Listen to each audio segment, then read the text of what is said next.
بسم اللہ الرحمن الرحیم۔ السلام علیکم۔ ایک دفعہ کا ذکر ہے کہ ایک گاؤں میں حبیب اور زید دو دوست تھے۔ وہ ایک دوسرے کا خیال رکھتے تھے، لیکن ایک دفعہ حبیب کا اونٹ زید دوست کے کھیت میں چلا گیا اور کھیت کا برا حال کر دیا۔ زید نے پتھر اٹھا کر اونٹ کو مارا تو اس پتھر کی وجہ سے اونٹ کی آنکھ شدید زخمی ہو گئی۔ اس وجہ سے دونوں کے درمیان سخت جھگڑا ہوا۔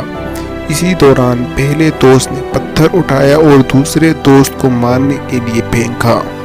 وہ پتھر سے بچنے کے لیے پیچھے ہٹا تو وہی پتھر اس کے بوڑھے باپ کے سر پر جا لگا، جس سے اس کی فوراً موت ہو گئی۔ معاملہ بادشاہ کے پاس پہنچا۔ بادشاہ نے زید سے ساری بات پوچھی۔ زید نے کہا حبیب نے میرے باپ کو قتل کیا ہے۔ اب بادشاہ نے حبیب سے پوچھا کہ یہ کیا ماجرا ہے۔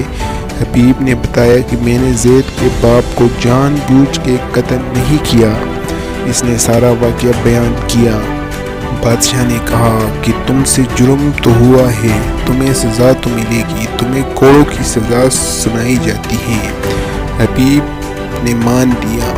حبیب نے کہا بادشاہ سلامت، ایک عرض کرنا چاہتا ہوں، مجھے 3 دن کی مہلت دی جائے تاکہ میں ایک ضروری کام نپٹا لوں۔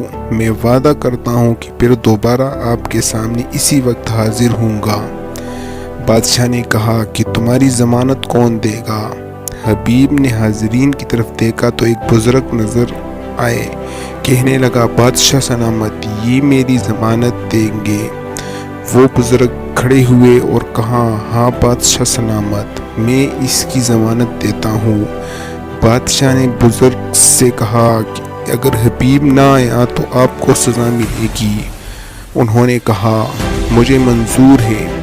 بادشاہ نے زید سے پوچھا۔ زید نے بھی اجازت دے دی۔ تیسرے دن بادشاہ کا دربار لگا اور بادشاہ اور زید سمیت سب نوجوان کا انتظار کرنے لگے۔ سب کی نگاہیں نوجوان کی تلاش کر رہی تھی۔ سب پریشان تھے کہ وہ آ نہیں رہا، اگر نہ آیا تو کیا ہوگا۔ سب کی تشویش بڑھنے لگی۔ اتنے میں دور سے مٹی اڑاتا ہوا گھوڑا دربار کی طرف آتا دکھائی دیا۔ مجرم حبیب نمودار ہوا۔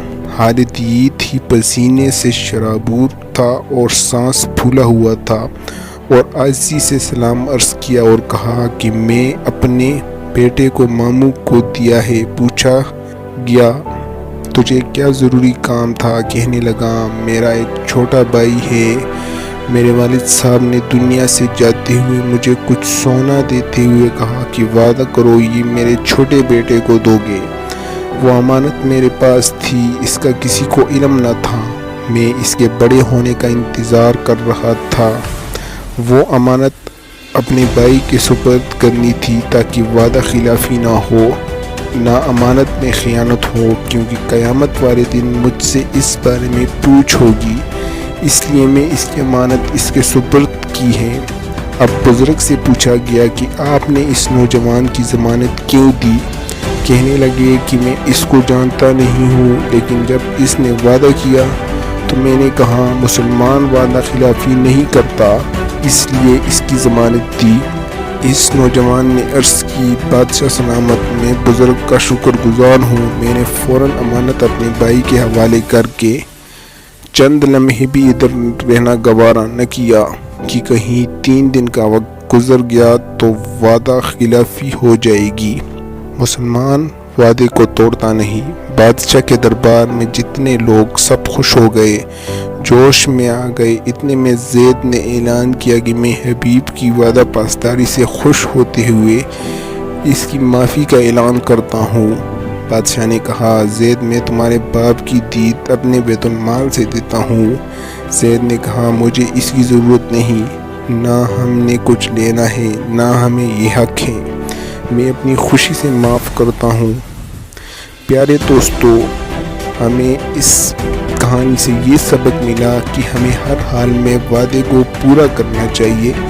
اللہ تعالی ہمیں نماز پڑھنے کی توفیق دے اور وعدہ خلافی کرنے سے بچائے۔ آمین۔